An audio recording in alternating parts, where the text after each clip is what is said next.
Silakan Bapak Ibu yang masih berdiri di belakang untuk mengambil tempat karena sebentar lagi kita akan melaksanakan sholat.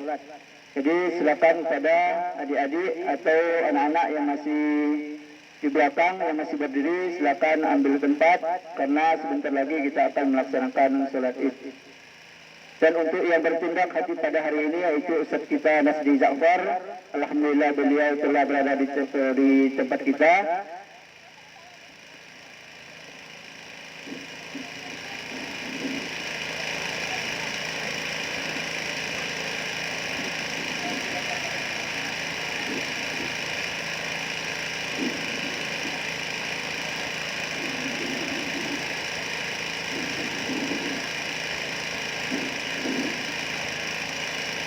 Ya, sebelum kita melaksanakan sholat, silakan Bapak Ibu berdiri untuk mengatur saf. Silakan Bapak Ibu berdiri untuk mengatur saf. Ya.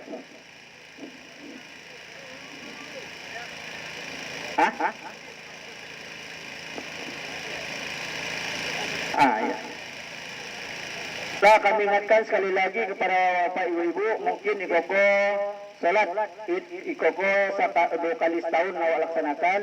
Jadi yang pertama kita rakaat pertama kita baca takbir 7 kali. Bacanya subhanallah walhamdulillah wala ilaha illallah Allahu akbar. Itu rakaat yang pertama. Terus rakaat yang kedua kita takbir 5 kali. Bacanya seperti subhanallah walhamdulillah wala ilaha illallah Allahu akbar. Ya, para Ustaz kita persilakan.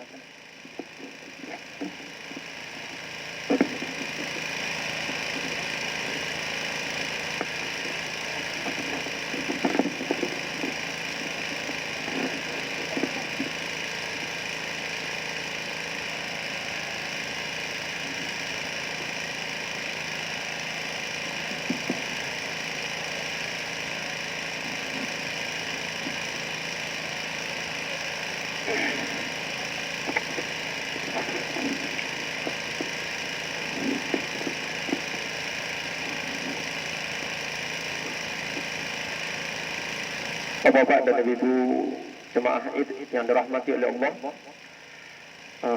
nanti selesai salat mari kita dengarkan sama-sama khutbah dulu, baru kita pulang ke rumah masing-masing. Karena cuaca kayaknya agak panas, tapi mari kita bersabar insyaallah.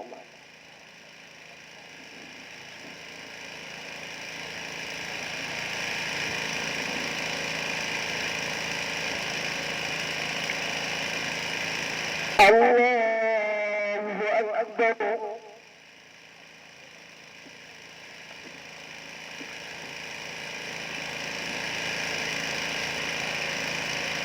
Allahu Akbar.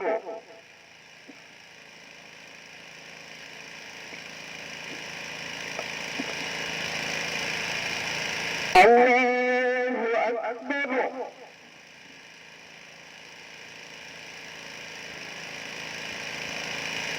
Allahu Akbar.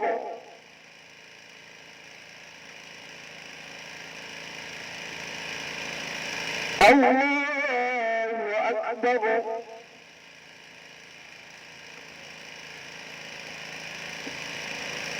Allahu Akbar.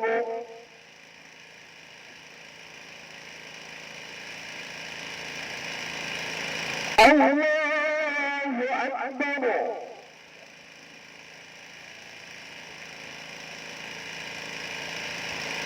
Allahu Akbar.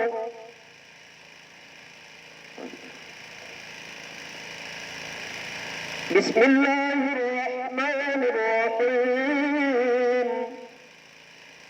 Alhamdulillahi rabbil alamin. Ar-Rahmanir Rahim. Maliki yawmiddin. Iyyaka na'budu wa iyyaka nasta'in. Ihdinas siratal mustaqim. Siratal ladzina an'amta 'alaihim غير المغضوب عليهم ولا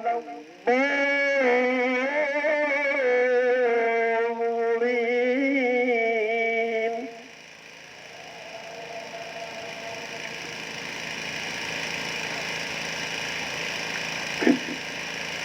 بسم الله الرحمن الرحيم. سبح اسم ربك الأعلى الذي خلق فسوى والذي قدر فهدى والذي أخرج المرعى فجعله غثاء أحوى سنقرئك فلا تنسى إلا ما شاء الله إنه يعلم الجهر وما يخفى ونيسرك لليسرى فذكر إن نفعت الذكرى سيذكر من يخشى ويتجنبها الأشقى الذي يصلى النار الكبرى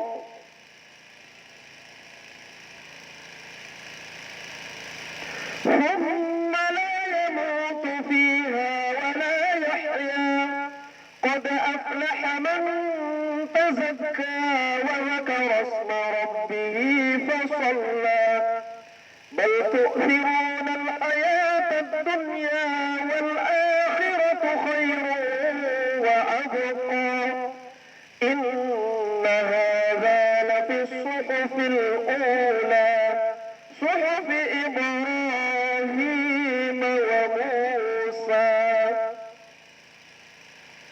الله أكبر.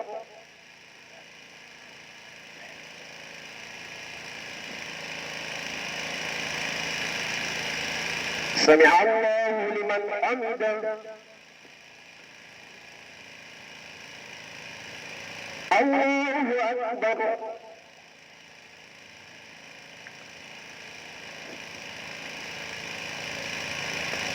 الله أكبر.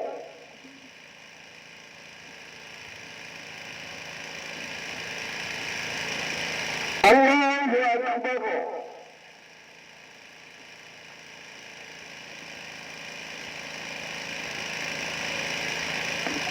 الله أكبر. الله أكبر.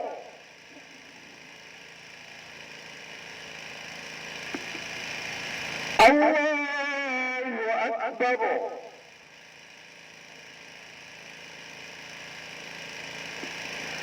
الله أكبر.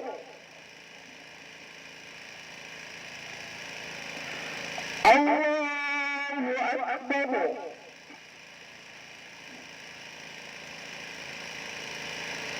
الله أكبر.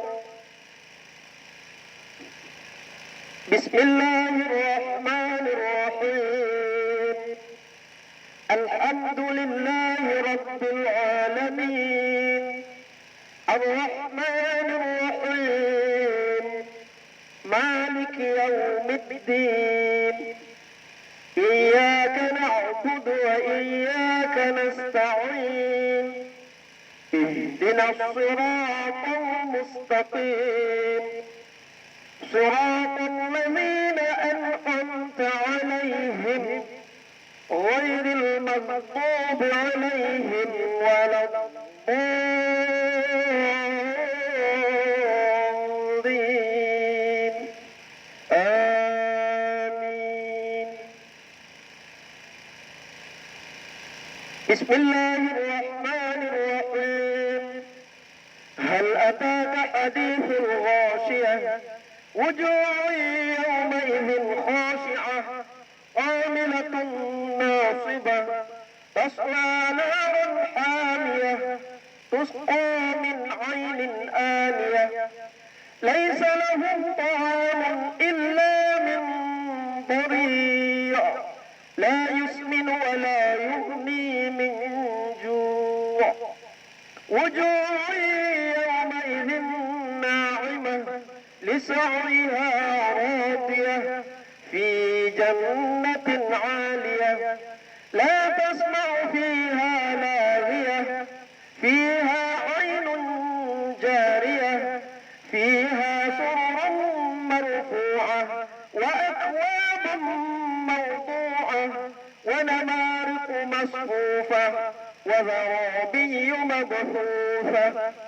أفلا ينظرون إلى الإبل كيف خلقت وإلى السماء كيف رفعت وإلى الجبال كيف نصبت وإلى الأرض كيف سطحت فذكر إنما أنت مذكر لست عليهم بمسيطر إلا من تولى وكفر فيعذبه الله العذاب الأكبر إن إلينا إيابهم ثم إن علينا حسابهم.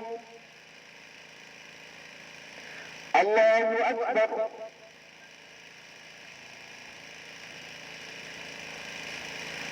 سمع الله لمن حمده.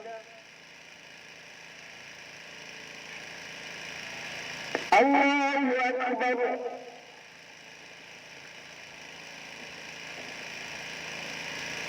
الله أكبر.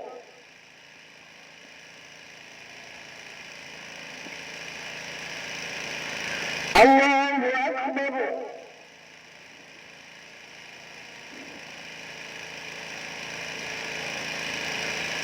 الله أكبر.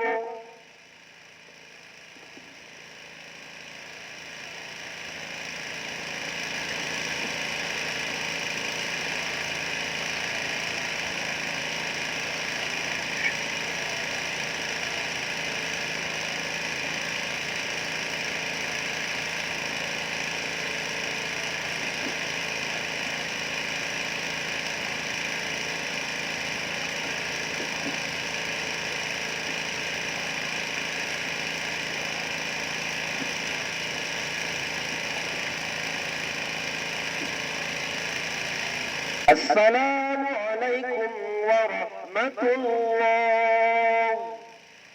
السلام عليكم ورحمة الله.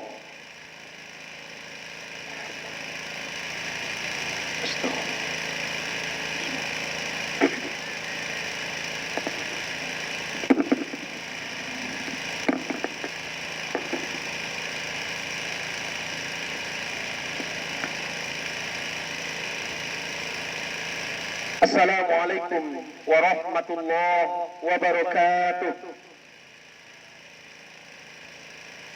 الله أكبر. الله أكبر. الله أكبر. الله أكبر. الله أكبر. الله أكبر. الله أكبر. الله أكبر. الله أكبر كبيرا والحمد لله كثيرا وسبحان الله بكرة وأصيلا. الحمد لله الذي جعل هذا اليوم عيدا لنا. لعل الله جعلنا أجمعين من العائدين والفائزين وجعلنا أجمعين من المتقين.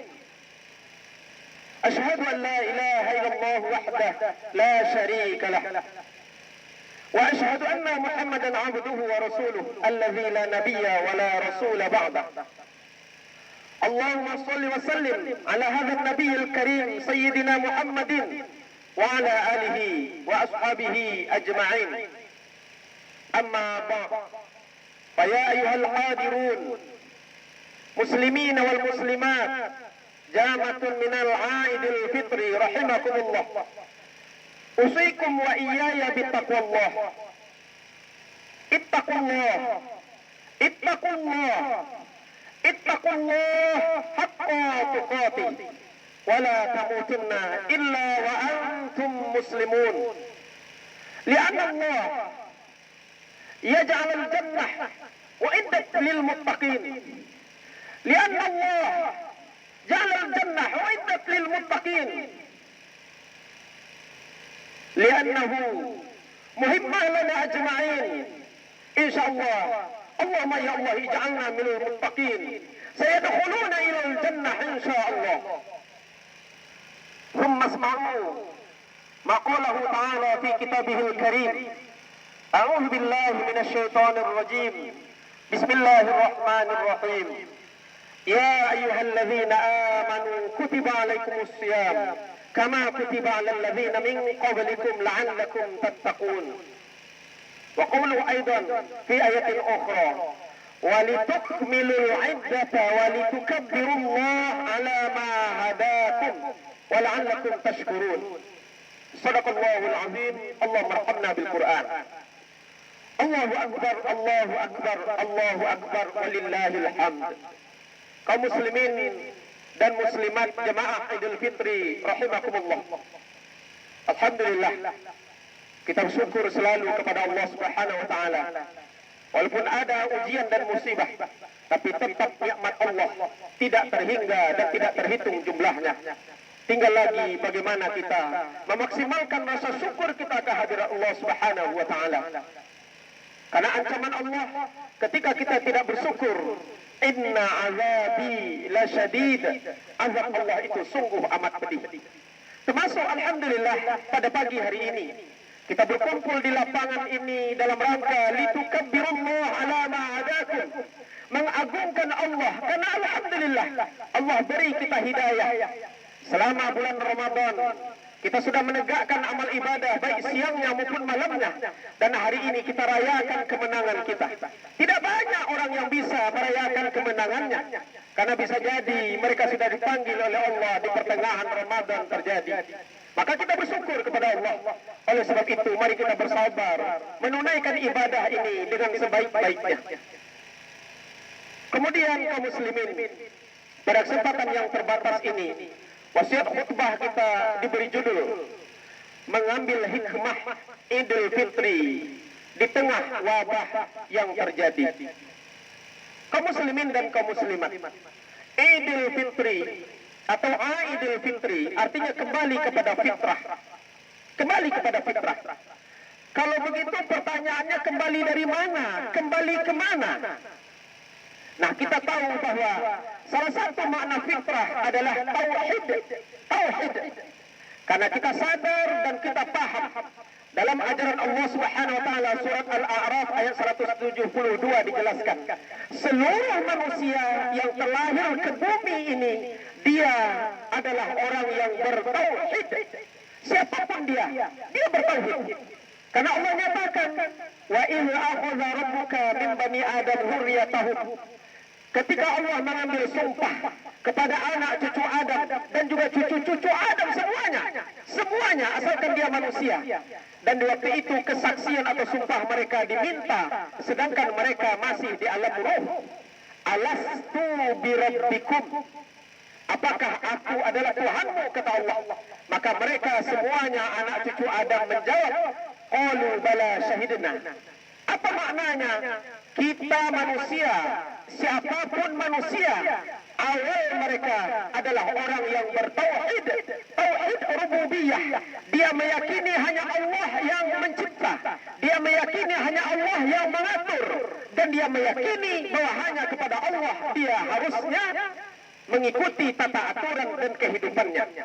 Nah, ini tauhid. Jadi Aidul Fitri kembali kepada fitrah.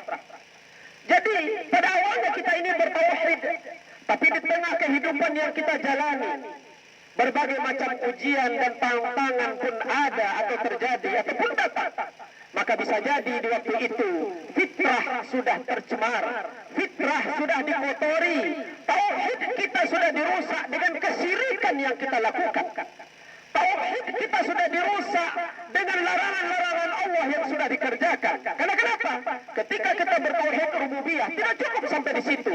Naik kepada tauhid uluhiyah. Kita patuh menyembah Allah Subhanahu wa taala karena kita diciptakan memang hanya untuk itu.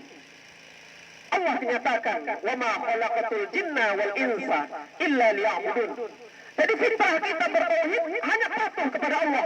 Tapi bisa jadi banyak larangan Allah yang sudah kita langgar, banyak aturan Allah yang sudah kita tinggalkan. Bahkan bisa jadi kita lecehkan, maka